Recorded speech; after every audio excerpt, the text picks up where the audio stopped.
Halo guys, selamat datang di Ngopi ASN, ngobrol santai penuh inspirasi. Dengan saya, Noldi, sebagai host yang kece di acara ini.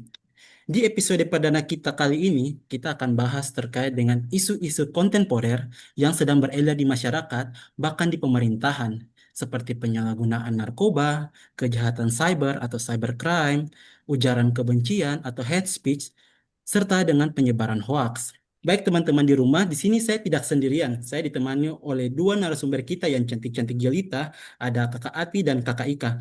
Halo Kak Ati, Ika, apa kabar? Halo, kabar Halo, baik. Wah, terima kasih banyak ya sudah berkenan hadir di acara podcast Ngopi ASN ini. Ada pepatah nih Kak, tidak kenal maka tidak sayang. Mungkin buat kakak-kakak narasumber kita bisa memperkenalkan diri buat teman-teman di rumah, biar teman-teman semakin tahu nih latar belakang atau profesi dari kakak-kakak sekalian. Mungkin dimulai dari Kakak Ati duluan. Halo, perkenalkan nama saya Siti Indarti, biasa disapa Atif. Saat ini saya menjabat sebagai tenaga sanitasi lingkungan terampil di Balai Laboratorium Kesehatan Provinsi Maluku. Ya, baik, terima kasih Kakak Ati. Selanjutnya Kakak Ika mungkin perkenalan diri singkat. halo, nama saya Rizka Maria Salom, bisa dipanggil dengan Ika. Saat ini di saya menjabat sebagai teknisi elektromedis di Rumah Sakit Dr. Ishak Kumarila. Ya, terima kasih banyak Kak untuk perkenalan dirinya. Kayaknya tanpa basa-basi lagi, kayaknya penonton di rumah kayaknya sudah tidak sabar untuk mendengar pembahasan kita di hari ini. Kita langsung saja ya ke pembahasannya. Itu pertama terkait dengan isu narkoba, Kak. Sebenarnya narkoba ini buat kita itu suatu hal yang sebenarnya sudah tidak asing lagi di telinga karena ini sudah banyak terjadi di masyarakat, banyak kasus-kasus narkoba, bahkan di pemerintahan pun sudah banyak terkait dengan isu narkoba ini. Sebenarnya penyalahgunaan narkotika ini menjadi permasalahan serius di Indonesia loh. Mungkin Kak Ati bisa menjelaskan Ya, secara singkat apa yang dimaksud dengan narkoba dan mengapa hal ini menjadi ancaman yang cukup besar. nah, narkoba itu merupakan singkatan dari narkotika, psikotropika, dan bahan adiktif lainnya, yaitu zat yang dapat mempengaruhi sistem saraf pusat sehingga menimbulkan perubahan perilaku, kesadaran, dan juga ketergantungan. Nah, ancaman narkoba ini menjadi serius karena dampaknya tidak hanya pada kesehatan individu, tetapi juga pada produktivitas, keamanan, dan kualitas sumber daya manusia. Berarti dengan penyalahgunaan narkoba ini sebenarnya itu memiliki dampak yang sangat luas ya Kak. Ya, betul sekali. Nah, selain merusak kesehatan, penyalahgunaan narkoba juga berpotensi meningkatkan tindak kriminal serta menurunkan kualitas kinerja, termasuk dalam lingkungan birokrasi sendiri. Oh, jadi bagaimana nih Kak peran kakak-kakak nih sebagai seorang ASN dalam mengatasi permasalahan dari penyalahgunaan narkoba ini Kak? Nah, tentunya ASN harus menjadi contoh dengan menjauhi narkoba, mendukung program pencegahan narkoba, serta berperan aktif dalam edukasi kepada masyarakat. Jadi sebenarnya ini narkoba ini merupakan suatu isu atau suatu permasalahan yang cukup krusial ya Kak di dunia, di masyarakat, bahkan di birokrasi pemerintahan. Selanjutnya Kak, kita akan bahas terkait dengan cybercrime. Mungkin bagi teman-teman di rumah cybercrime ini bahasanya itu cukup asing ya. Karena ini cyber dan crime, kejahatan cyber. Mungkin Kakak Ati bisa menjelaskan apa itu yang dimaksud dengan cybercrime. Nah, untuk cybercrime sendiri itu suatu segala bentuk kejahatan yang dilakukan melalui sistem elektronik atau jaringan internet. Nah, contohnya itu seperti pencurian data, penipuan online, phishing, dan juga peretasan sistem. Oh berarti itu kayak scam-scam itu juga termasuk ya Kak dalam cybercrime.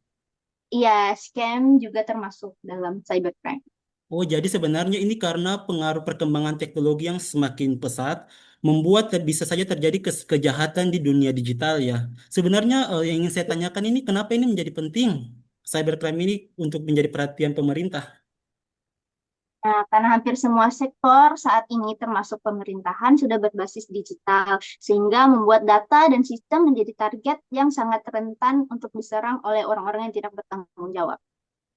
Oh, jadi kita selaku ASN nih Kak, bagaimana cara untuk bisa menghadapi hal tersebut? Karena seperti yang tadi Kakak katakan, bahwa di dunia birokrasi pemerintahan ini sudah maraknya, sudah mulai dengan adanya digitalisasi, misalnya penggunaan sistem aplikasi, menggunakan website atau hal apapun, di mana ini bisa saja menjadi kebocoran data yang membuat terjadi tindakan-tindakan cybercrime. Mungkin Kak bisa menjelaskan terkait apa yang harus dilakukan oleh seorang ASN untuk menghadapi hal tersebut, Kak?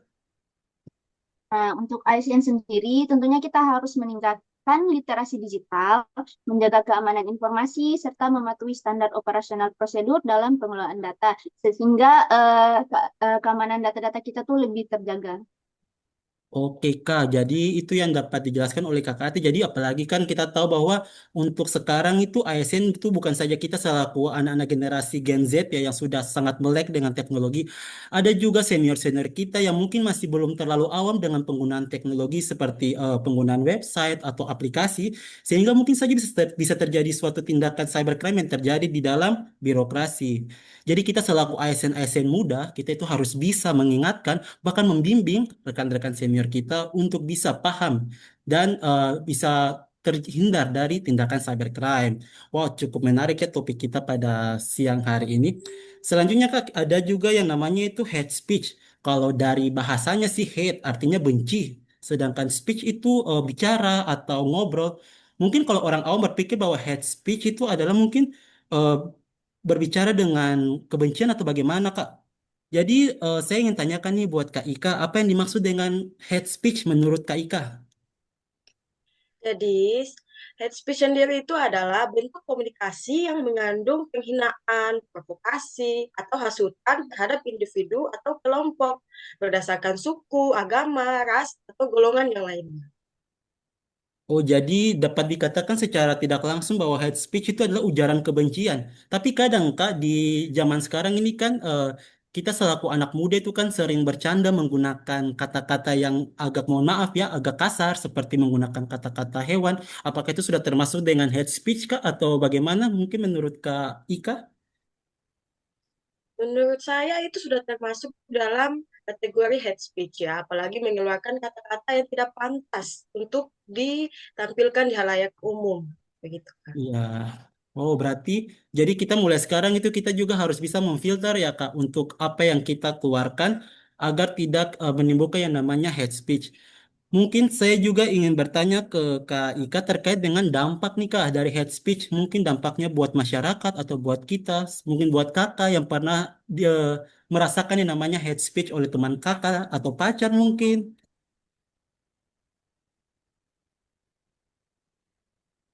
Oke, untuk dampaknya dari kita sendiri, kita mendapatkan hate speech di kolom komentar sosial media kita. Pasti kita akan merasakan stres, ya. Jadi harus berhati-hati ya dalam menggunakan sosial media. Dampaknya itu sangat signifikan, mulai dari konflik sosial, perpecahan, hingga mengganggu persatuan dan kesatuan bangsa. Bisa, bisa juga mengganggu personal pribadi ya, mengganggu personal yang seseorang yang kita mengeluarkan hate speech kepada dia. Jadi mohon berhati-hati dalam mengeluarkan atau mengetik hate speech di laman sosial media seseorang. Mungkin dari Kakak Ati ada buat tambahkan terkait hate speech Kak? Nah, untuk di konteks pemerintahan sendiri, hate speech ini tentunya dapat menurunkan kepercayaan masyarakat terhadap institusi negara. Dengan banyaknya hate speech yang masuk ke pemerintahan, tentu kita sebagai warga negara juga lebih merasa kayak gimana gitu ya kan kepada pemerintahan kita sendiri. Kita jadi merasa lebih kurang percaya terhadap pemerintahan sendiri. Jadi mungkin hate speech-nya harus bisa diatasi. Oh, jadi secara tidak langsung hate speech itu dapat dikatakan bukan saja cuman kita mengeluarkan kata ya, Kak. Dari dengan kita mengetik di sosial media atau mengomentari postingan dari pemerintah atau orang-orang terdekat kita, itu sudah termasuk dalam hate speech ya, Kak. Iya. Nah, ini Kak, saya juga mau tanya nih kan, Kakak, Kakak berdua ini kan sebagai seorang ASN yang masih muda nih Kak, bagaimana sih peran Kakak untuk menghadapi hate speech atau komenan-komenan negatif yang sering Kakak terdengar di dalam lingkungan kerja atau oleh senior-senior atau dari sesama rekan kerja? Mungkin bisa dijabarkan Kak dari Kak Ika dulu, dipersilakan. Jadi kalau menurut saya kita sebagai ASN itu harus menjunjung tinggi yang namanya itu etika komunikasi. Itu baik secara langsung maupun di media sosial serta tidak terlibat dalam penyebaran ujaran kebencian. Karena kita tuh tidak tahu eh, sedalam apa pemikiran seseorang pas dia baca head speech di laman sosial media mereka. Jadi mohon lebih berhati-hati dalam mengungkapkan atau mengetik head speech di laman sosial media teman ataupun teman kerja ataupun teman-teman di Iya. luar pekerjaan. Mungkin dari Kakak Ati sendiri, ketika Kakak Ati dihadapkan dengan ada komentar buruk di sosial medianya Kak Ati itu lebih cenderung gimana? Apakah menghiraukan atau mengambil di hati sehingga terkena di mentalnya Kakak atau gimana terkait dengan hate speech ini, Kak? Tentunya tentunya tidak bisa diambil hati ya. Jangan nanti menjadi kepikiran, kemudian kita menjadi drop. Jadi untuk ujaran hate speech sendiri biarkan saja orang itu berbicara apa tentang kita, setidaknya kita tahu kita tidak seperti itu. Jadi tidak bisa diambil hati. Iya, benar sekali, Kak. Sebenarnya komentar-komentar dari orang lain yang sebenarnya tidak tahu nih keseharian kita seperti bagaimana, hanya cuma melihat keseharian kita dari media sosial, terus mereka mengetik ujaran kebencian. Kalau bagi saya sih ya Kak, saya tuh orangnya tipenya tuh langsung cut off aja Kak, karena tidak mau ambil pusing terkait dengan ujaran kebencian disampaikan oleh orang-orang yang hanya mengetahui nggak tahu ya, 1/64 atau 1/128 dari hidup saya. Selanjutnya Kak, ada juga terkait dengan hoax. Sebenarnya hate speech dengan hoax ini suatu hal yang sebenarnya tidak diragukan lagi ya. Berita-berita yang menyebar di masyarakat, kadang juga eh, di pemerintahan kita belum mengetahui apakah itu kebenarannya benar atau bohong, tapi kita sudah menelan mentah-mentah sehingga membuat terjadi kepanikan atau dan sebagainya. Mungkin Kakak Ika bisa jelaskan apa yang dimaksud dengan hoax, Kak? Untuk hoax ini sebenarnya dia berkesinambungan ya antara hoax dengan hate speech. Jadi hoax ini munculnya berita hoax bisa juga menimbulkan hate speech.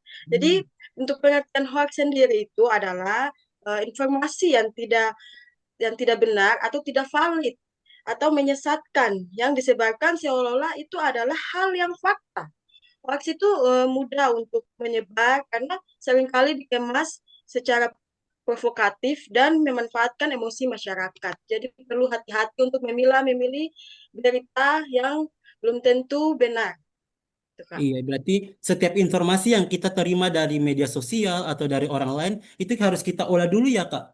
Baru kita bisa mencerna supaya tidak menimbulkan namanya berita hoax. Selanjutnya, Kak, ini saya mau Ya, tanya. Biasanya nih kan eh, tidak heran ya Kak, apalagi di FB ya, mama-mama FB biasanya tuh sering ketik-ketik komen-komen berita-berita hoax, ada kejadian ini. Sebenarnya itu bisa berdampak nggak sih Kak buat masyarakat, apalagi pemerintahan, di mana mereka sudah suka sekali untuk mengkritik pemerintahan, mengkritik birokrasi, sehingga segelintir orang mungkin percaya dengan berita-berita yang mereka posting, tapi belum tahu apakah itu mempunyai kebenaran atau tidak. Jadi dampaknya buat masyarakat itu seperti apa Kak, dan juga buat pemerintah.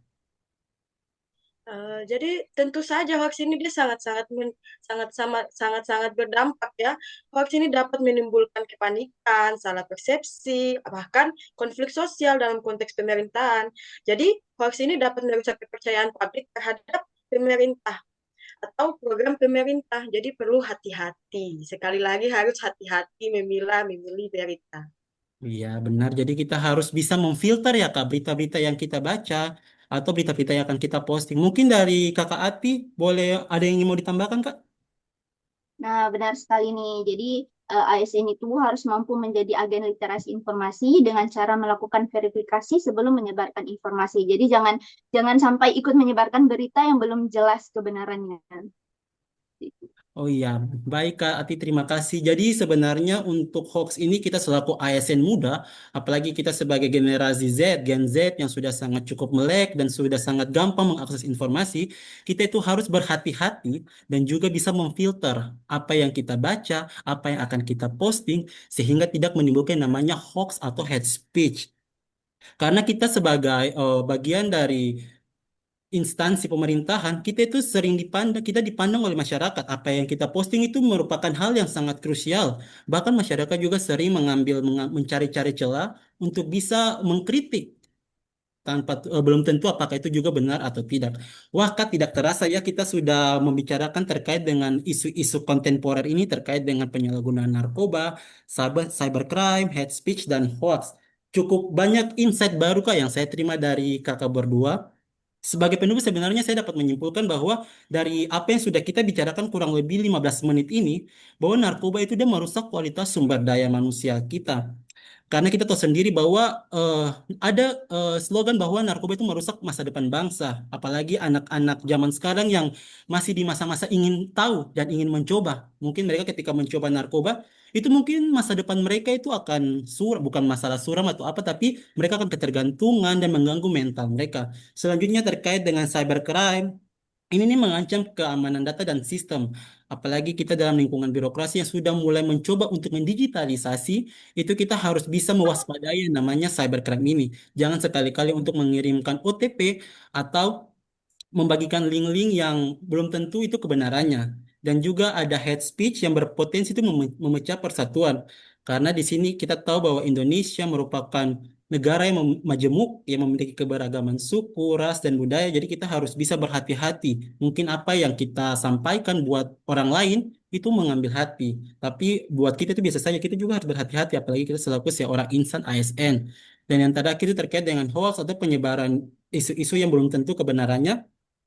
Teman-teman di rumah juga harus berhati-hati, harus memilih berita yang teman-teman baca, berita yang teman-teman ingin posting, sehingga tidak dapat menimbulkan hoax di mana-mana. Wah, cukup menarik sekali ya isu ini. Mungkin dari Kakak Ati, sebelum kita closing ini ada mau menambahkan sedikit, atau Kakak Ika dipersilakan?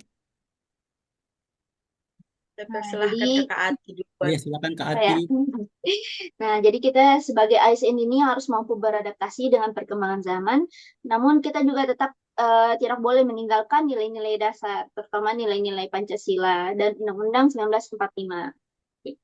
Iya, terima kasih dari Kak Ika. Dan yang terpentingnya itu selalu menjunjung etika, tanggung jawab, dan profesionalisme. Itu, Kak. Iya, terima kasih banyak Kak Ati, Kak Ika waktunya untuk hadir di podcast Ngopi ini. Terima kasih banyak. Semoga podcast ini, ya terima kasih Kak Ati, Kak Ika, terima kasih banyak ya waktunya.